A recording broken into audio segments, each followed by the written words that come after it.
یہ رہا ان عالمی معاشی پیچیدگیوں کا ایک تفصیلی اور گہرا تجزیہ جسے ہم 2 حصوں میں تقسیم کر رہے ہیں تاکہ ایک عام شہری یہ سمجھ سکے کہ سمندر پار ہونے والی جنگیں اس کے کچن کے بجٹ پر کیسے اثر انداز ہوتی ہیں۔ حصہ اول، آبنائے ہرمز کا بحران اور پاکستان کی بجلی۔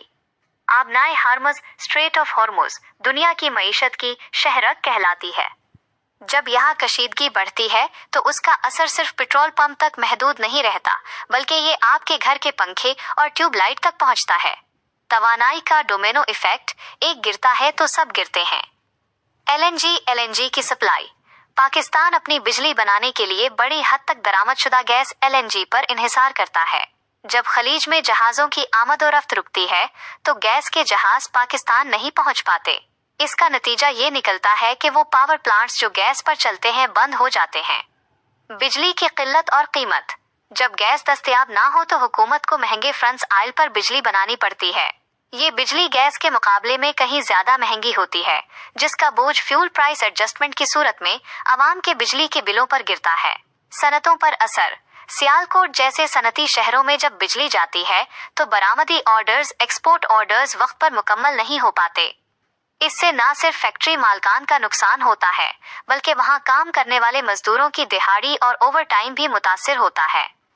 حصہ دوم، عالمی بینکوں کا ڈر اور ڈالر کی اڑان۔ مالیاتی ادارے جیسے IMF اور ورلڈ بینک جب اسٹیگفلیشن کی بات کرتے ہیں تو اس کا مطلب ہے کہ ایک ایسی بیماری جس میں مہنگائی آسمان کو چھو رہی ہو لیکن کاروبار اور روزگار ٹھپ ہو جائیں۔ مہنگائی کا نیا رخ، درآمد شدہ مہنگائی، کرنسی کا دباؤ۔ جب عالمی منڈی میں تیل $120 سے اوپر جاتا ہے تو پاکستان کو وہ تیل خریدنے کے لیے زیادہ ڈالرز کی ضرورت پڑتی ہے۔ مارکیٹ میں ڈالر کی طلب بڑھنے سے روپے کی قدر گر جاتی ہے۔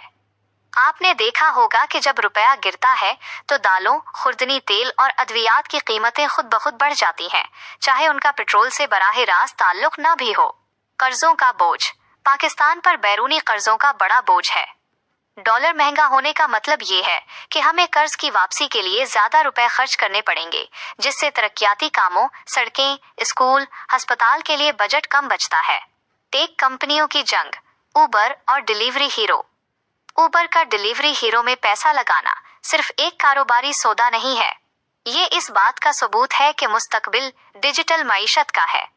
مستقبل کی نوکریاں، اگرچہ روایتی صنعتیں دباؤ میں ہیں لیکن فوڈ ڈیلیوری اور آن لائن سروسز کا شعبہ پھیل رہا ہے۔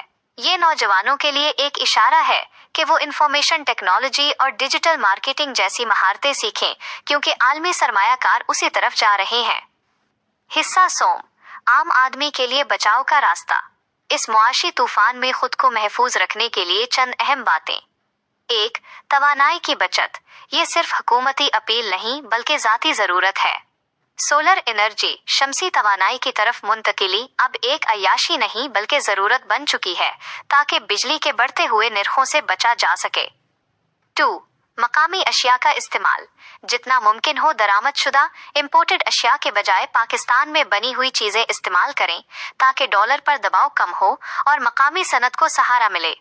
3. اضافی آمدنی کے ذرائع۔ موجودہ دور میں صرف ایک تنخواہ پر گزارا مشکل ہوتا جا رہا ہے۔